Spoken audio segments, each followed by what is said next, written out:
Thank you very much. I'm Associate Professor Dr. Bernard Omech. I'm the PI, that is the Principal Investigator for MCARE Project, Uganda chapter. MCARE Project is a code name for multi-mobility care in Africa. It's a project that is looking at integration of chronic conditions like cardiometabolic disease or hypertension, diabetes, and mental health conditions at primary health care in sub-Saharan Africa. It is a European Union funded project which will be implemented over a 5-year period. It started in July this year. It is being implemented in 3 sub-Saharan African countries. That is Uganda, where I'm the lead, and then Ghana, and then Kenya. But there are up to 7 partners involved in this. The lead institution that brought in the partners is University Medical Center Amsterdam, which is being led by Professor Charles Ageman. And then we have University of Copenhagen, that is in Denmark. Then we have University London School of Economics, which is in UK. We have other universities in the Netherlands, which is the university, what they call the Free University of Amsterdam. Okay, and in Kenya, the lead institution that is involved is African Population Health Research. It's a big organization that is involved in research in many African countries. So Uganda comes in, Kenya, through Lira University, and then Ghana comes in through University of Ghana. So we are all working together to see how we can integrate hypertension management, diabetic management, cholesterol, together with the mental health conditions. These are common diseases in our community and is rising very rapidly in Africa. And for a long time, World Health Organization became aware of this, and they developed very effective tools like WHO PEN, that is Package of Essential Non-Communicable Diseases. But many countries have not adopted those tools to help what? Increase early detection of this condition at the community. The same thing with what they are calling mental health gap, which is a very simple tool which can be used at primary health care.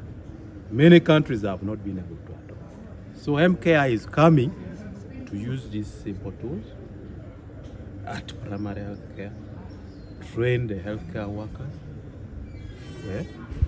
ensure that they are able to detect some of these conditions early and manage them in a coordinated way. Okay? Because at the moment, our health system is failing many patients. If a patient comes when they have hypertension, they may have diabetes, they have mental health condition, the health system treats them separately. Yeah? You come back for hypertension clinic. The next day, you come back for diabetic clinic. Another day, in fact, for mental health, it's even non-existent in primary health care. And yet these conditions, they tend to coexist. Okay? So what MCARE is doing is to try to improve the delivery at primary health care. And the primary health care we are talking about, like in Uganda, we are talking about Health Center 2, Health Center 3, Health Center 4. We want the team that are working at that level to have the skills and knowledge to detect these conditions early and manage them in a coordinated way and followed for continuity of care. Okay? So we are improving their skills through training. We are improving their diagnostic skills. We are going to have some diagnostic tools which they can use at that level. We are going to improve the sharing of data that can be used to make decisions, and improve referral so that we are able to follow them over a long period. At the end, we want to see that pressure is well managed, diabetes is well managed, even the mental health condition is what? Is well managed through proper coordination and what we are calling patient-centered approach. Patient-centered approach means you individualize care. You make the patient the center, not the disease, like what is happening. Yeah? People identify patients with a disease. And yet patients, even if they have HIV or they have hypertension, they are different. You need to take into account their individual values, preferences, and then you share decisions at that level so that they are able to adhere to treatment, they are able to continue with it, support from the health system. So this is a very important milestone for us in Uganda because it is representing the whole country. The launch is a significant step because through integration we are moving closer to what they call universal health coverage. Universal health coverage is a goal for every country to achieve in providing health services to their population. It is not possible to achieve universal health coverage without integration. And what does universal health coverage mean?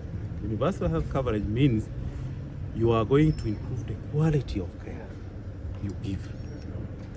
You are going to make sure everyone receives the care they need. Everyone means even if you are poor, you should be able to get the good quality of care. Even if you are rich, you should be able to get the same.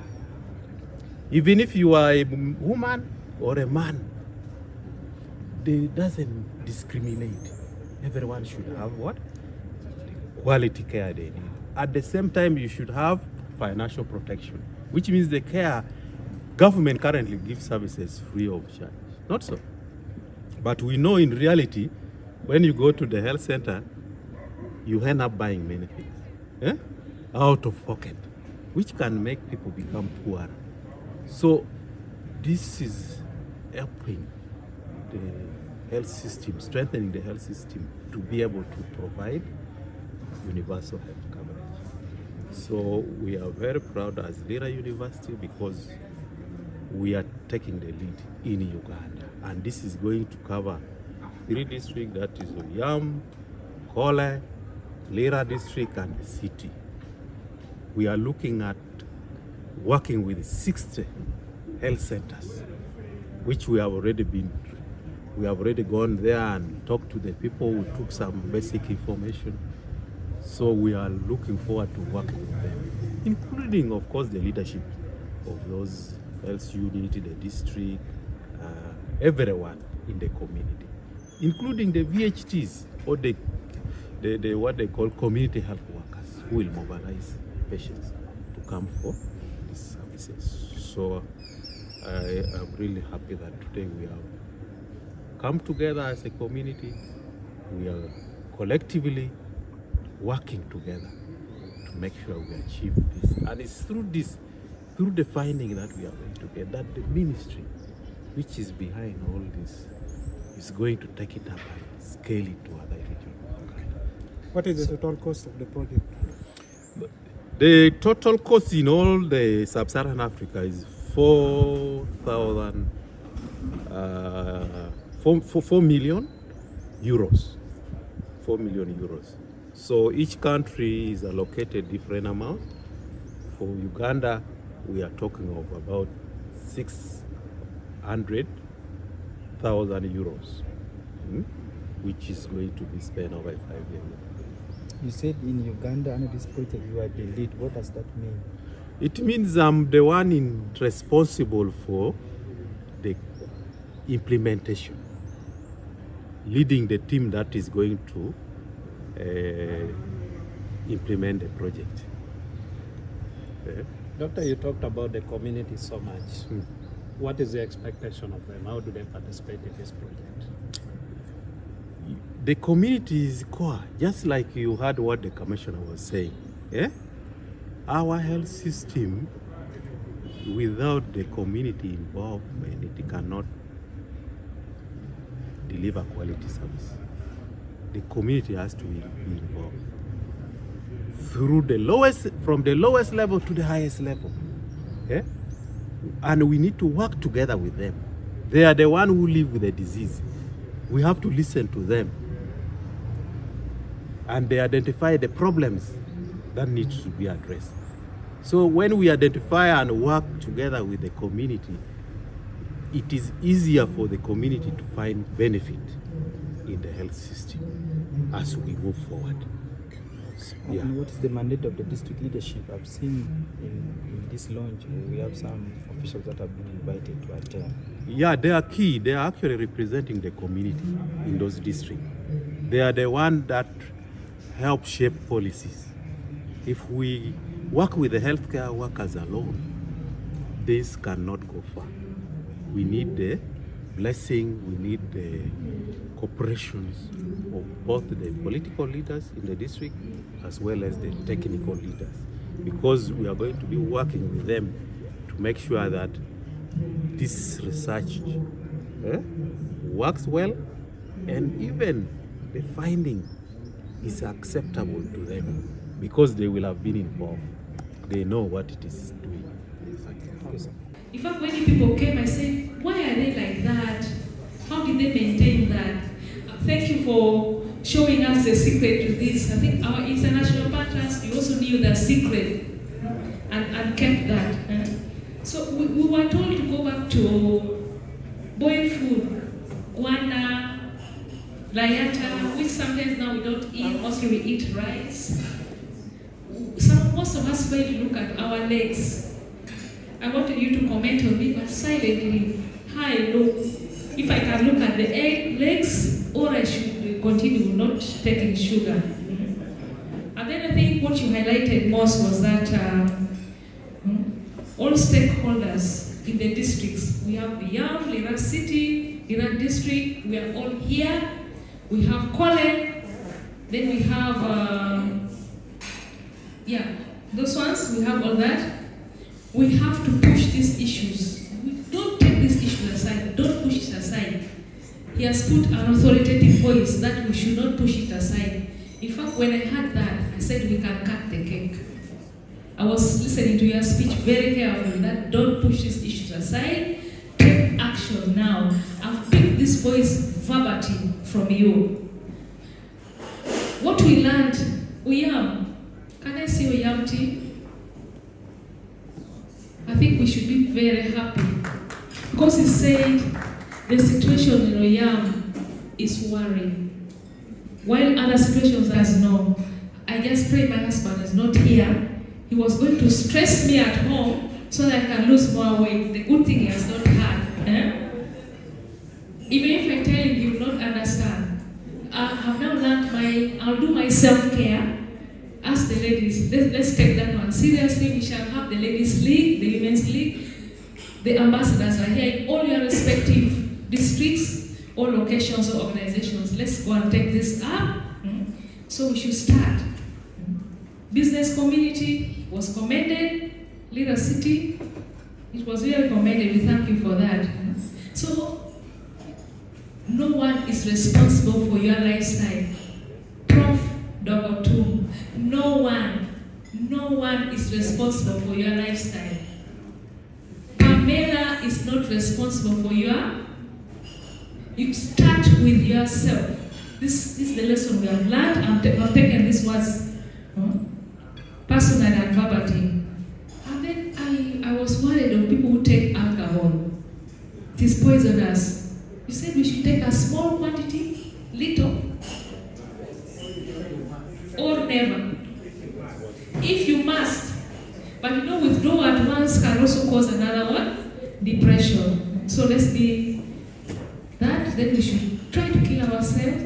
I wanted to try tomorrow or weekend. How I can sailing.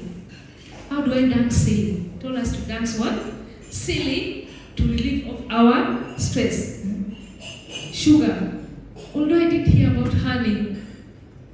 These days either people ask for honey. I don't take sugar, but honey. They said honey is natural, so we can take what? Honey. Then I think from now, as we walk back to Yam, to Lira, to Kole, wherever we are come, Lira University, where, let's buy fruits. Okay, during the panel discussion, we should want to hear that issues to do with what? Honey. Because everybody now what? Honey. Then we learned today that Dr. Isaac, who is grounded here, is what? An expert, is a consultant with all these issues. Dr. Isaac, we are going to disturb you with your colleagues, and I don't know. Then I think also I'm proud that among the health at this juncture, are we set? Are we set? Are we set? I'm inviting Prof. Bernard. Are you set? Okay. I'm now inviting Prof. Bernard to take us through the next session. Prof. Bernard, you are welcome.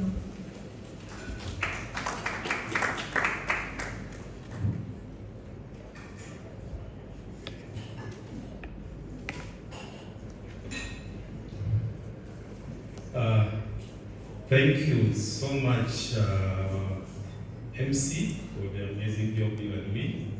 That was a very good recap of what has transpired in the first session of today's event.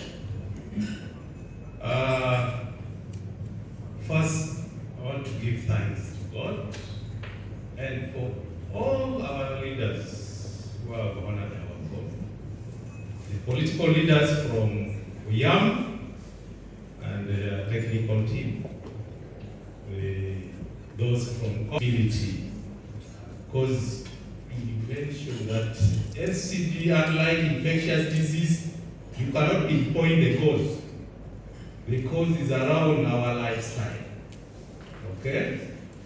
So to change your lifestyle is a personal decision.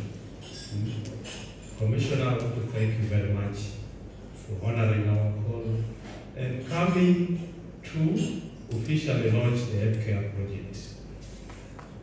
And through that, all of us now have a collective responsibility on this journey. It's not going to be Lira University alone or the healthcare team alone doing this. All of us have a role to contribute and should be very free to interact with the healthcare team to make sure no one is left behind. So, before I make my presentation, just give you an overview of what healthcare is all about. Allow me to recognize first the healthcare team. The healthcare team members who are here and ensuring everything is going according to plan. I kindly request you to at least stand up so that the KPIs. Yes. We have the administrative team on that side. And we have the data scientists. The one who will make sure that all that is learned in this project is shared with you. Thank you so much, healthcare team. We recognize our international partner that I did introduce in the first session of today's agenda, and that is Professor Charles Hageman, whom I say is the overall PI of the healthcare. He's actually the brain behind it. I'm from Ghana, so I feel like home. There's no doubt about that. There's so many similarities. Even the way people behave, it just makes me feel very, very much at home. And also for their hospitality, I think this has been incredible. And to be part of this journey, on behalf of the University of Amsterdam, we are incredibly grateful. And we hope that this work that is going to go forward can go a very, very long way to make a real difference on the ground. At the end of the day, what really matters is what can we do to support people that need help most, particularly those that are coming from disadvantaged communities. Many of us here, when we are ill, probably you'll be able to afford, but there are so many people out there who cannot even afford, even putting their food on the table, let alone paying very, very expensive money to go to hospitals. And we hope that with this project, we can make a little bit difference to these people. And for us, that is what matters. And to have the opportunity also to work with Professor Omish has been an incredible journey. And to be here to see the ideas, I remember you were sitting down, especially through email, when you were writing this huge project. We did a lot of collaboration. And Professor Omish, as soon as you heard the input, everything was on point. And to see that, the idea that you were writing it behind the scenes, and to see it being manifested, this is wonderful. And I think your leadership is very, very clear. This is just incredibly amazing. And we hope that this is not going to be the end. And I feel at home.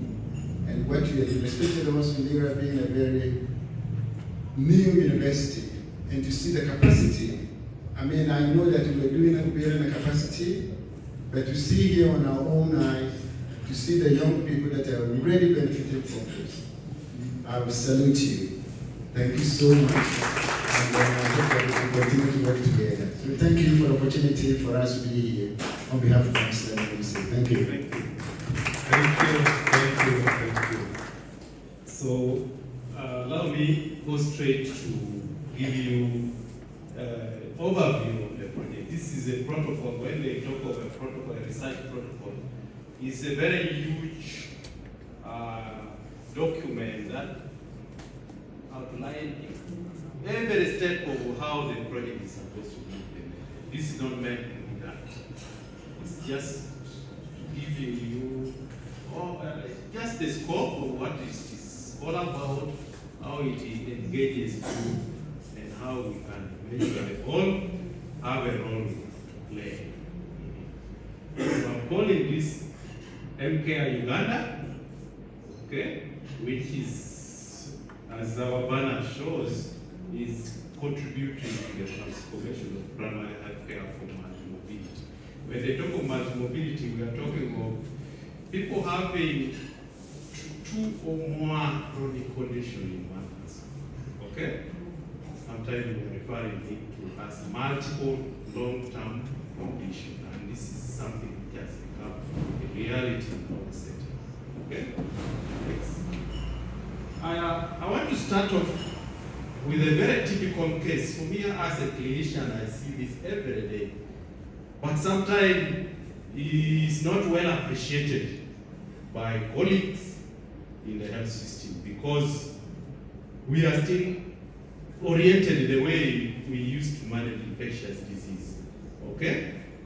Here is a very typical situation where a 52-year-old woman is diagnosed with hypertension.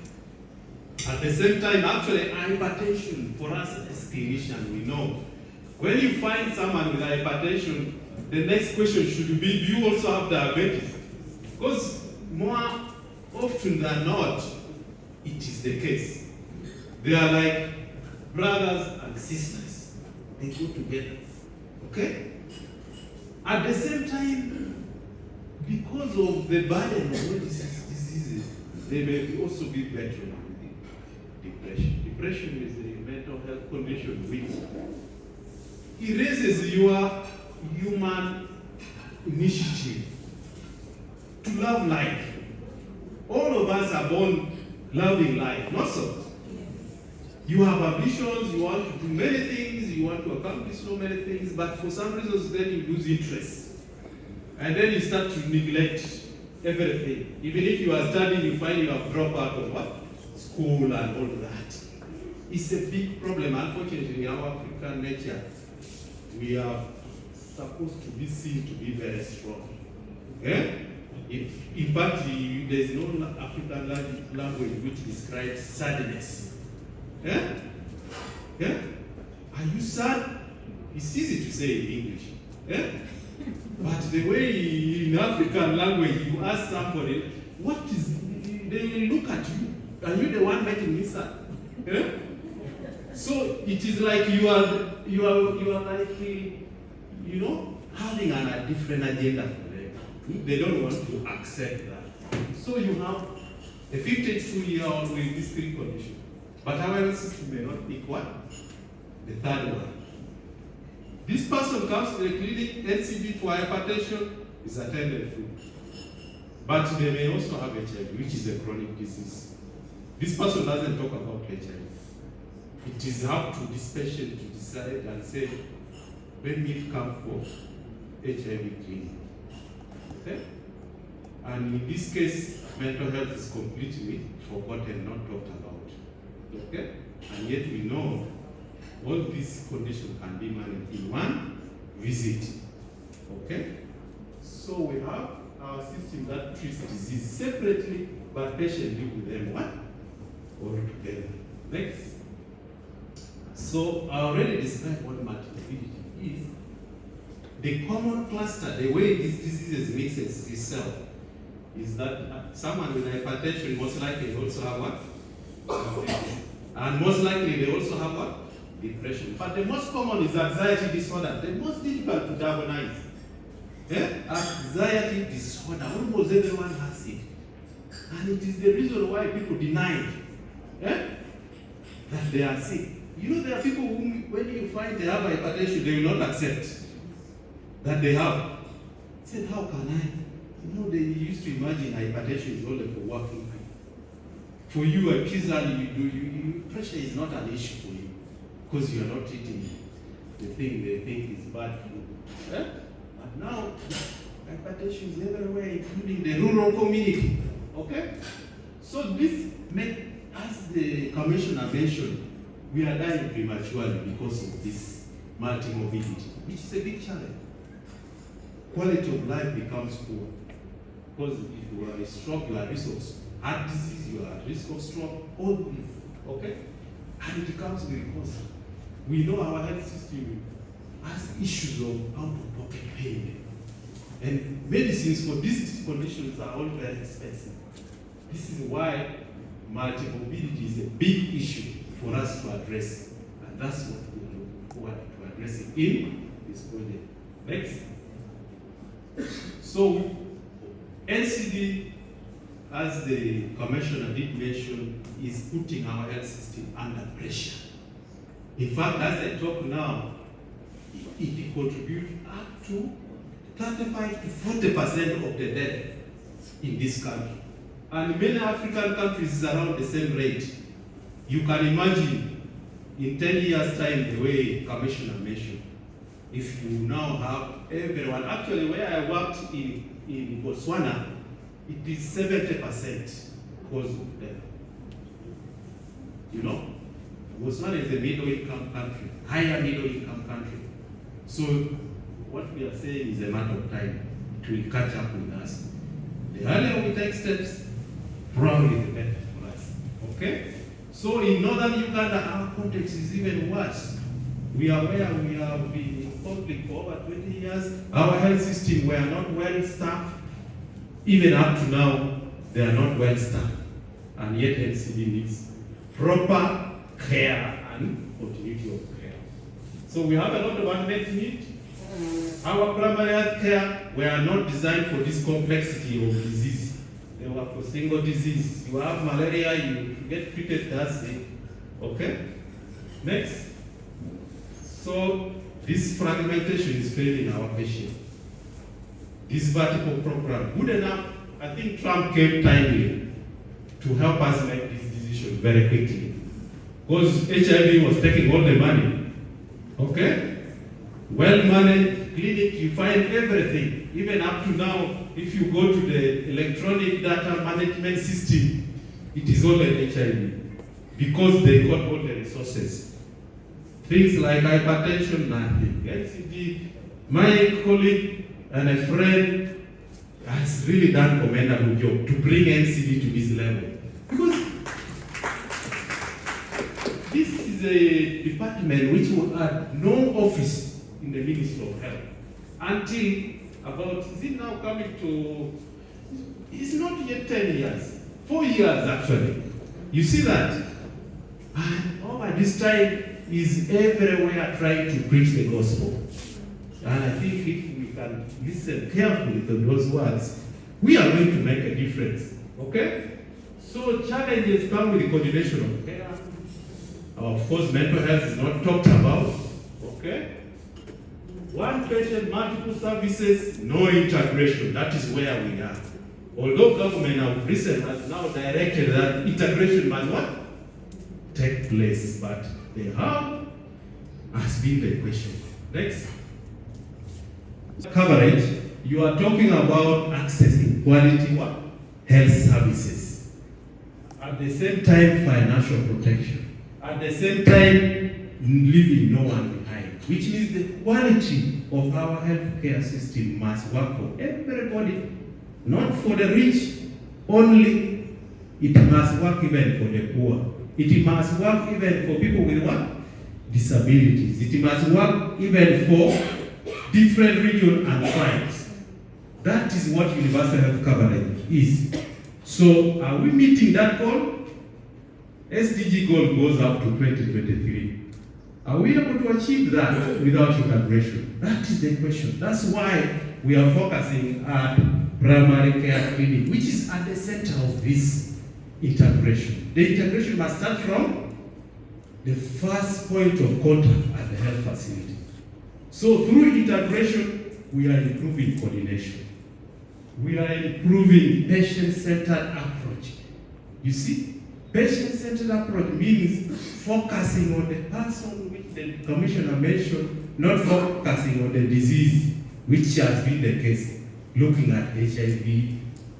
No? Everybody is different. They all have a complexity of a combination of disease which needs their preference, how you can manage. You share a decision.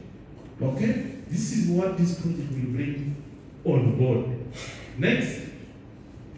So our M-Care in Africa is being implemented in 3 countries. I did mention Ghana, Kenya, and in Uganda.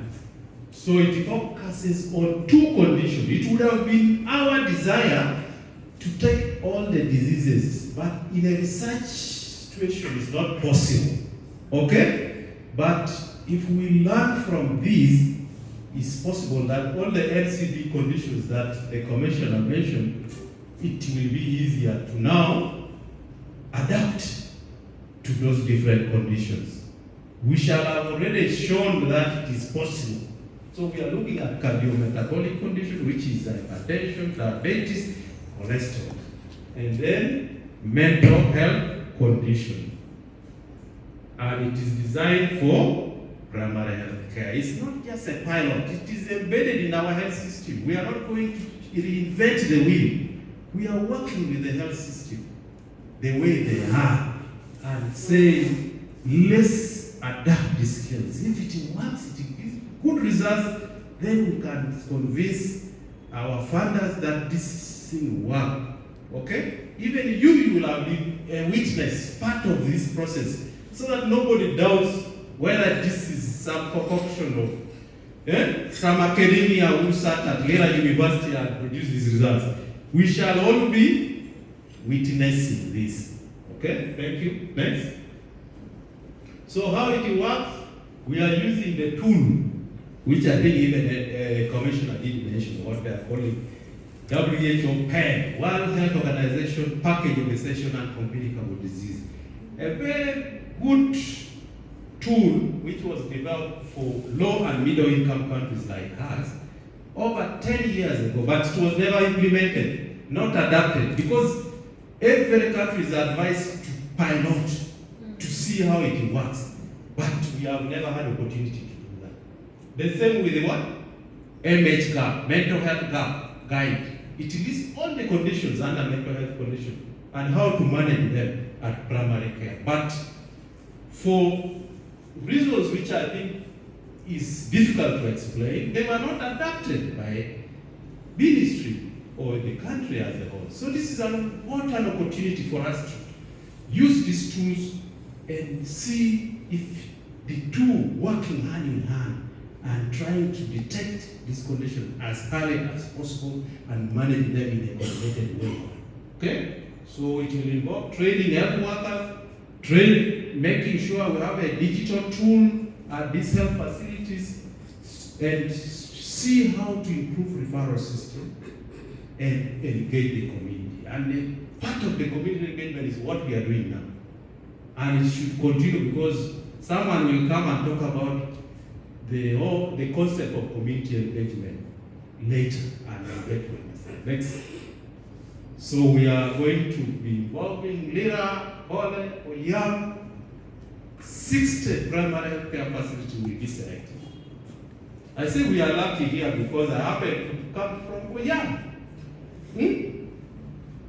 This under normal condition would be implemented in somewhere in the central Kampala. Yeah? So let's give credit to Lira University for being here. Yes. We have been underserved for many decades, for many years, simply because we do not have the human resource capacity in our area that can bring this kind of project near home. So through this, we hope it will have a good effect on many projects that should come around this region. So we should be prepared and embrace research in our population. Next.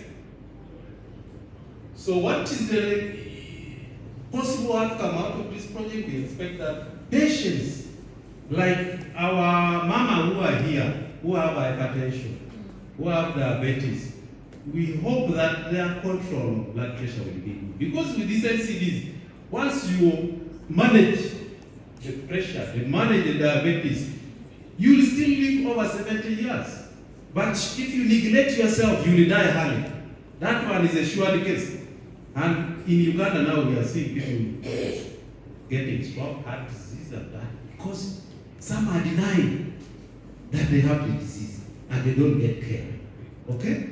So we expect better quality for the patient. Yeah. What about at system level? This is a big intervention for our health system. That should strengthen the quality of service delivery. Okay? We should improve the workflow, patients' workflow, which is something which is lacking. We were able to move to at least 2 health facilities yesterday, and we saw this. Even the patients themselves were hoping we are now the promised Messiah to heal this, but I said no. We are simply visiting your side. If we start working with you together, we may try to fill the gap, because we may not be able to heal the disease that is affecting our health system alone. Okay? Next.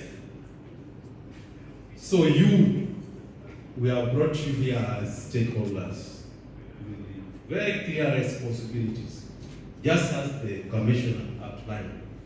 For the ministry, they already understand why we should do this. They are interested in evidence.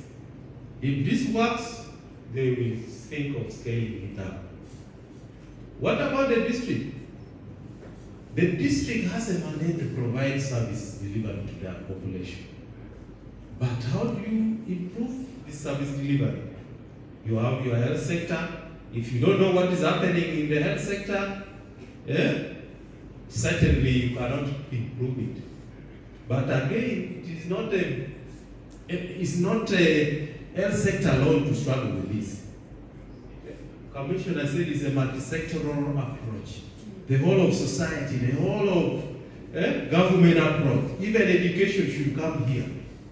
Even agriculture should come here. All the sectors must work together to improve what?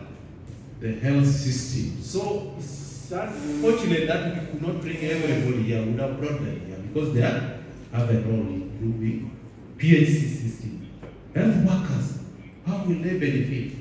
they will now have a very good tool, and we are hoping that through these tools we are going to put in place, you are going to find it easier to work with specialists at regional referral, because I can give you guidance on how to manage complicated cases of hypertension. Hypertension is not going away. As a physician, we are trained to manage that. But if we have trained you as a nurse with using these tools, you know you have found many cases that you can manage, but there are some which you may not manage. Now you need support. With these tools, we are able to what? Guide you and either refer or we manage together. So that will be in place. And community, we are hoping that you are going to mobilize those people in the villages. Not stigmatizing them, okay? But trying to encourage everybody to come and screen at this health center so that we identify them and manage them and empower them how to self-manage so that in the end they live with the disease and live up to mature age, not die in panic. Next. So we need your commitment as a ministry, as a district, as health facilities, partners, and communities. The success will depend only if you act. Because many times I've been working with projects now.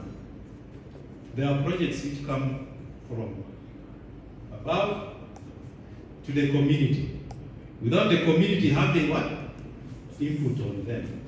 And when the project ends, everything is done. No change in the community. But now we are adopting a different approach. We start with the community in the development of the project, the co-design. Even through the implementation, we are involving the community in what? Implementation. So that in the event that project stops, the community already has the knowledge which cannot be erased. The community will have done something that will have changed the community forever. And over time, such an impact or such an outcome will remain in the community. And that is what MCare is looking forward to. Working with the community, making sure we all understand our different role and contribute, and together we shall be able to succeed. Next. We are aware of the challenges ahead. People actually we have the chair right here, Lorette, Anna Grace. She's the one who put us to task on this question. You are now going to the primary care, you are going to say we want everybody with hypertension, diabetes to come and screen. Are you going to manage the overwhelming response that will come? You know the staff are not enough. How are we going to manage that? You see? And indeed, it was a very valid question. And we are prepared for that. Because part of the intervention is what they call task shifting. Because the tool we are going to use is very simplified. And it's not meant for specialists like us. Okay? It is meant for these frontline health workers to simply feel, and then they come to a conclusion and know what to do with that condition. If it's beyond that level, they should refer. But not to refer to forget that patient, but to follow up what has happened, which is a big problem in this health system. Because you refer somebody and you even forget about the name, even there is no record. Yeah? The next time they come, the patient has to start from scratch. That is the most disappointing part of the system. But once you are registered, we follow you. We want to know, as your BP control, is the sugar control, is the mental health being attended to? Are you receiving the counseling? Are you receiving the care you need? That's what a provider care system is. You work with the patient all through. You don't abandon the patient. Okay? So we are aware of that. We know issue of stock house, medicines are not there, but we work with the health system managers who are here. That now you order more medicine for pressure. This is the recommended one. get more of this. Even for mental health, we have a colleague of mine I worked with in Uyam for a long time, Freddie Dule. He has been in Uyam. We started with him in Apache, then he came to Uyam. He's still there, and we have been working together to ensure that patients with mental health conditions actually get the services they need. All the thing they need is a simple, simplified tool to make sure that this is done at scale and in a regular way. So I'm happy to see you here. Mental health stigma is now as the community. You know, we in our community think mental health is either caused by some witchcraft or what, you know. It is kept hidden and they think there's no medicine for it. Okay? But we are saying there's a solution. For example, misusing alcohol. Alcohol addiction. Drug has become a problem. And we are just watching and seeing these people suffering. The health system must do something. This is what this project is going to do. Identify, come with a simplified protocol, how to manage them, and coordinate the care all the way up to referral hospital. Okay? Data challenge. My friend, Mr. Waljini, will tell us more. The ministry is coming with equipment which will ensure that we actually utilize data to manage our patients at those levels, which is a very good development. And this project looks at strengthening that mechanism so that we are able to make impact in the community. Next. So this is a new model for primary health care. We are looking at this integrated people-centered care, something scalable, and it will contribute to us achieving that goal. We are talking SDG goals, universal health coverage. Without which, I doubt if there is any other way we can be able to achieve that.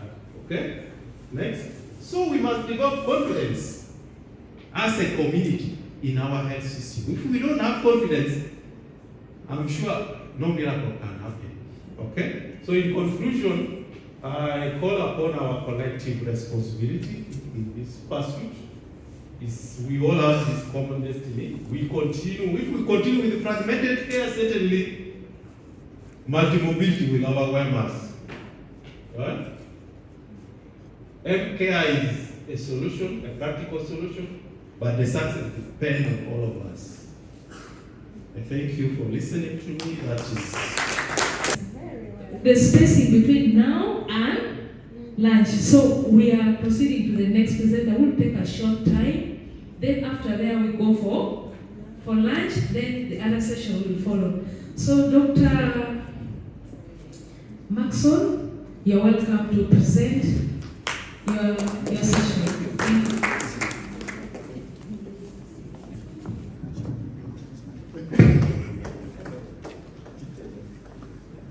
So I stand on all the protocols and say all protocol observed. Good afternoon. When Dr. Yo was making his keynote speech, I also took note of certain things. And one of the things that I'm going to request us to do is to stand up. Let us pair ourselves.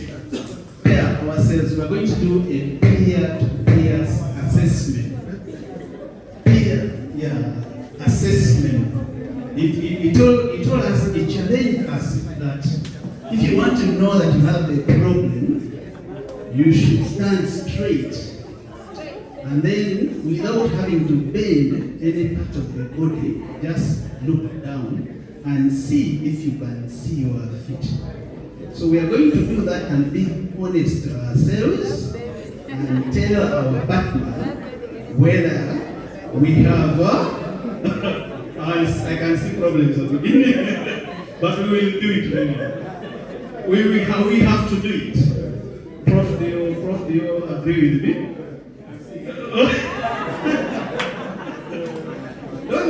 Don't bend like that. I think you this straight, stand straight and look down and see if you can see your feet.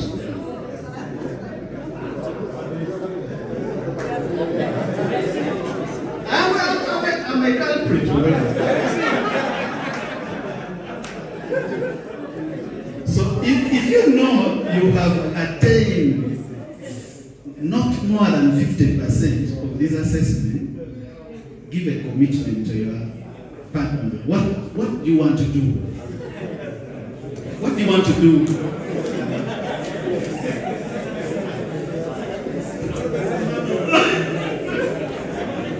Okay, and sit down. Thank you. Thank you.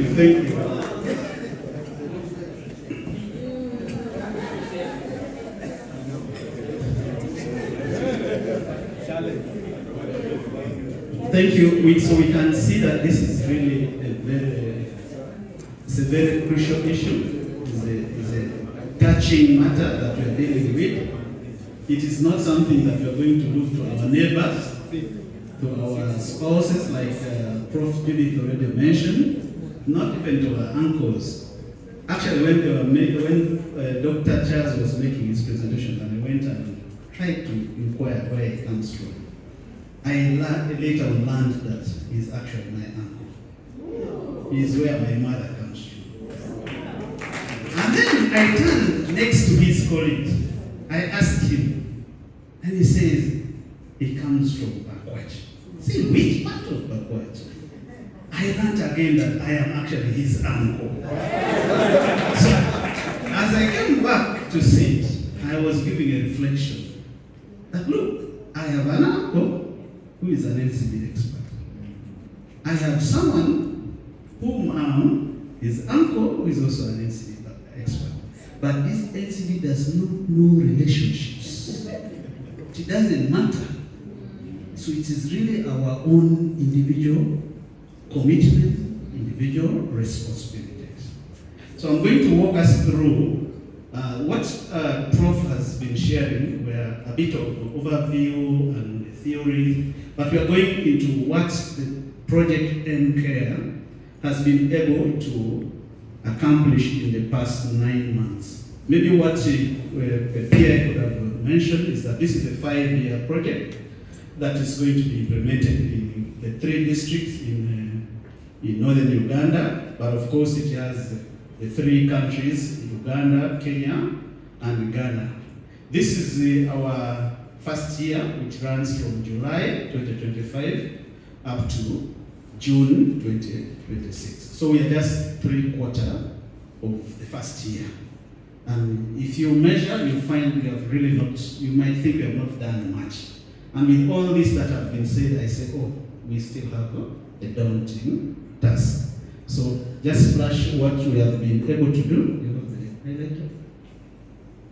Yes. So since the project was granted the award, we have made some milestones that I want us to do accountability for. So it has been progressing well with the support and dedication of the team. The planned activities are actually aligned to the overall project consortium, as I mentioned. This is not something that is being done only in Uganda. It is also being done in Ghana and in Kenya. What we are doing affects not only Uganda, but affects also other countries in sub-Saharan Africa. Next. So, the first activity that we conducted was to go and present Uganda in Amsterdam, where we had the conference, the partner conference, to kick off the project. One of the key outcomes that I see that we managed to pull out was that we were able to generate consensus on the way the project would be implemented, the roles and the responsibility of the different consortium partners, better understanding of the different work packages. I think PI might also come in and give a refresher on all this, but we also underscored how we could do communication and coordination of our activities and programs. You know, a complex project like this, different stakeholders, different countries, different work packages, need a kind of harmonization and synthesizing all these activities. So we were able to go through all this in the 2 days workshop in Amsterdam. We also underscored the critical role and responsibilities of the different work package leads, aligning the implementation strategies across the different countries. Different countries have different work package leads that help us to implement this project effectively. Next. So when we came back, we sat down as a project team, and the first thing that we had to do was to set up the project office, which is now fully next. We also have been able to set up a governance structure. This is our governance structure for the MCARE project. We have the National Steering Committee. This steering committee is the one that does the oversight of the project coordination unit for day-to-day operation. We are also supposed to have the district implementation team, the community advisory board, and also the health facility implementation team. Next. So for the National Steering Committee, we have had engagements with the Office of the Minister of Health and with the guidance of the Department of National Non-Communicable Diseases. We have been guided that we cannot now create our own National Steering Committee. Rather, we can have membership that can be co-opted to the overall National Steering Committee that oversees all NCD's operations in the country. And I think the engagement is ongoing with the PI at the lead. Next. The Technical Advisory Board has been formulated, and communication is to be shared with the different persons. At the Lira University, we have the Vice Chancellor as the chair of the Technical Advisory Committee. Then the DVC Academic Affairs, who is in charge of academics and research. The deans of faculties of health sciences are also supposed to be part of this committee. And then the project core team, the BI and the co-PIs, as well as the district health officers. These are people who will give technical oversight in the running of the project. As PI already mentioned, this is not just a one-man show. This is not a project that is going to be done maybe from a top down, but it's going to be engaging, it's going to be participatory, it's going to be all-inclusive to ensure that everyone's voices, everyone's opinions matters in the implementation. Next. So we also have this is what I already mentioned, the project coordination unit or the project management unit, which is a body that runs the project on a day-to-day basis. It is headed by the principal investigator, Uganda chapter, and supported by the core investigators, and then the project administration staff. Next. At community level, every district is supposed to have community as advisory boards. Engagements have started. We are almost at the tail end of the formulation of this committee. We sent guidance to the different districts. They submitted to us proposed names, and we are yet to go through, and we are being also challenged by some of the WHO, the EU guidelines on the compositions, and we see the gender dynamics and other complex factors that we will walk through with the different districts to ensure that we have these advisory boards fully constituted. The next activity that we have been able to do, that was towards the end of December after the approval, was the community project entry meetings. We held project meetings with we intended to do this so that we introduce the project to the different district leadership, explaining the purpose of the project. If you ask Dr. Malina now, he might actually be more knowledgeable than most of us on what the project is going to do, setting up the cordial working relationship that we will want as the springboard for the effective implementation of the project, and also discussing our next plan for the next year. Next. So this is just a snapshot of the participants that we engaged with during the project entry meetings in the different districts. Next. So, as you can see, the principal investigator already highlighted on this, that this is a project that is really engaging and needs the involvement and participation of different stakeholders. As we talk now, we have been able to touch on almost all these key stakeholders. We are still continuing with our engagements, bringing on board many other stakeholders, and also trying to refine the stakeholders list and ensuring that everyone, because Dr. Oyo already mentioned that it is everyone's responsibility, and we wouldn't want to miss out on anyone's role in this course. So these are some of the stakeholders that we have been able to engage with. Next. The last activity to conclude up to this stage is the facility mapping, or we call it ground truthing. This project hinges much on facility Health Center 2, Health Center 3, and Health Center 4 levels. So it is important for us to have already a snapshot, a picture of how their current status is, where they're located, the workforce. And so in the past 1 week or so, we have been doing this activity, and I'm just happy to share with you the picture. If Dr. Oyo talked about some of these things, those would sound like theory, not so. But now we want to go into the practical. We see that we wanted to get how many facilities, for example, are in Lira district. What services do they provide? What NCD services are available? What is the workforce composition? And what is the population, the budget, and all this? What the instruments, the medical instruments, the drugs, and all this. We just want to have this snapshot so that when we go into the baseline, we have some kind of overview. So, next. So as far as district and facility is concerned, we've been able to reach out 76 facilities in total.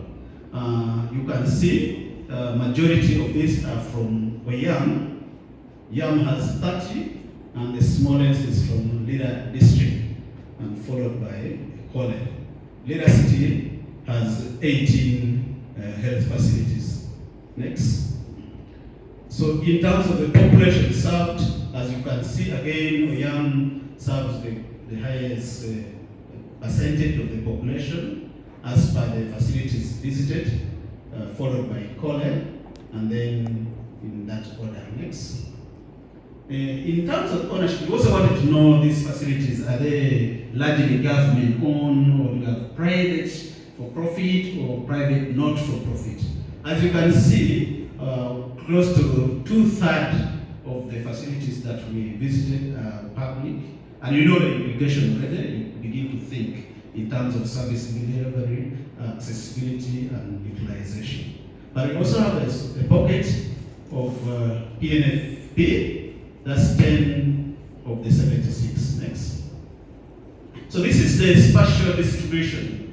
If you see carefully, this is Lira City. See the kind of the dots. The facilities are close to one another, not so? And then this is Lira district. I hope you are trying to analyze it. And then this is Kole in red, and then in green is Oyam. Try to look at this, the gap, the distance between this and this, compared to the distance between this and this. Okay? In terms of service delivery, access to services, and all that. Next. So facility coverage, I think the radius, I think this is the same thing I've been explaining. Next. The facilities offering NCD services.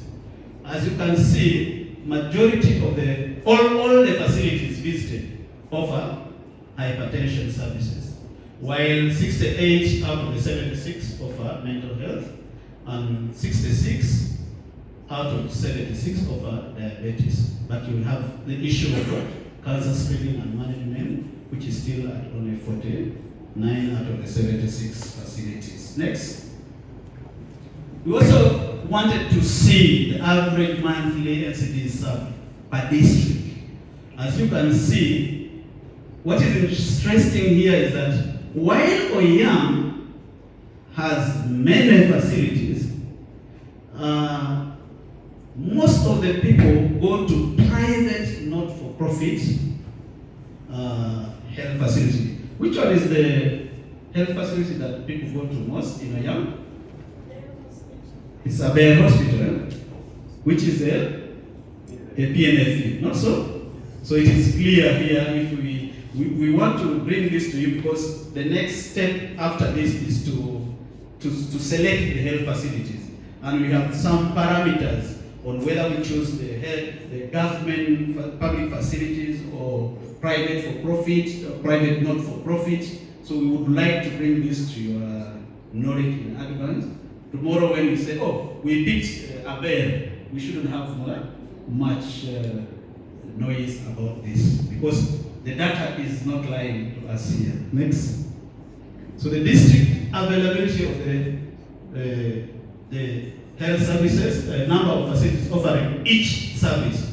As you can see, blue here is for hypertension. Again, Kole seems to take a lead in offering hypertension. And then, of course, hypertension seems to be the most offered service. There is also blue, but blue again, diabetes is high in Oyam, and then is also followed by Lira City. So there's a whole complex of interplay of these factors and the services that are being offered. So these are snapshots that will help us as the project team to delve deeper into the analysis and see which facilities should be offered, should be selected, because which services are provided there, what is their capacity, and all this that will guide us. Next.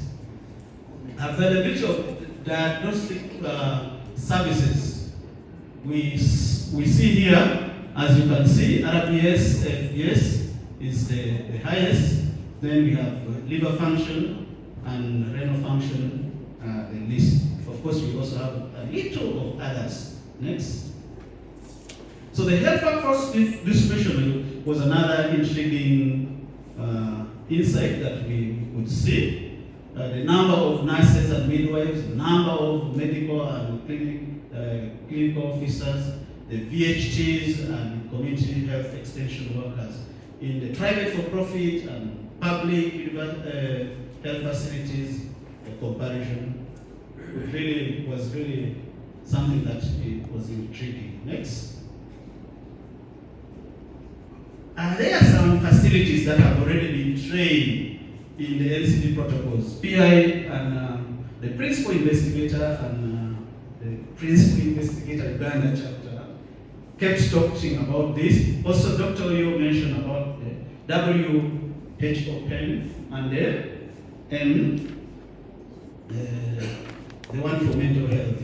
So we see that some districts have already been trained in this. This is a good insight for us, good snapshot for us, because when we are going to do the intervention, we also want to factor in this. Are there already some facilities that are providing these services? Are they using these tools? So we can see this snapshot. It's very interesting for us. So it's a take-home not only for you, but also for us. Next. Yes, these are the medicines that our colleagues, our staff, the frontline project team were able to gather from the data that we collected. You can see the different types of medicine and which district is having them. This is also very important for us. Next. I think we are almost getting to the end of it. The tools availability. We are talking about this intervention, and Professor Mech already alluded to this. These are some of the things that, even if you are going to talk about a model of integration, if you say, they say if you arm a farmer, you arm the farmer not only with the knowledge, but also with the equipment. We need the hose, we need the pangas, so at the facility level also, when you're coming with the intervention, definitely there are certain basic things that we need to prepare for in advance. So this is the kind of a snapshot that we are having from the ground truthing. Next. Again, this is another type of medicine. Next. Digital device, we talked about this, the cell phones, the computers, the internet, the tablets, for data capture, record keeping, and transmission of information. It's very important for us to have this snapshot. And then, I think it's the last facilities offering NCP guidance and counseling. You can see Oyam is still leading, and then Lira is having the face. Next. Referral of patients. Oyam is doing it to public facilities because they have a private not-for-profit, but they also do referral to a higher level non-public. Lira, the rest all do to public. Next. This is something that we had a bit of a challenge.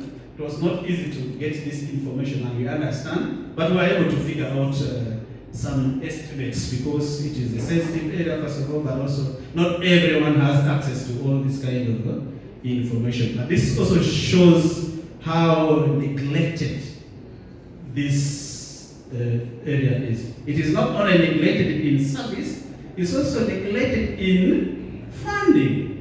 So it's a big thing for us.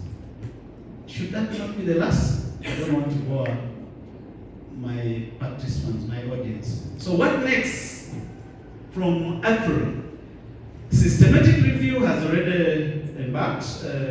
The team across the different consortia partners are doing systematic review, gather more insights, get more facts to inform action so that we deliver effectively. Stakeholder mapping is ongoing, standardizing the selection criteria. These snapshots that we have been able to get, we will bring them on board to the different consortia partners because the same ground truthing, the finding that I've shared with you, is to be done in all the other countries, and then we will share them and then come up with the standardized parameters for selection of the facilities that should participate in this project. Then the subsequent participant recruitment, baseline studies, and many other activities shall come later. Thank you very much.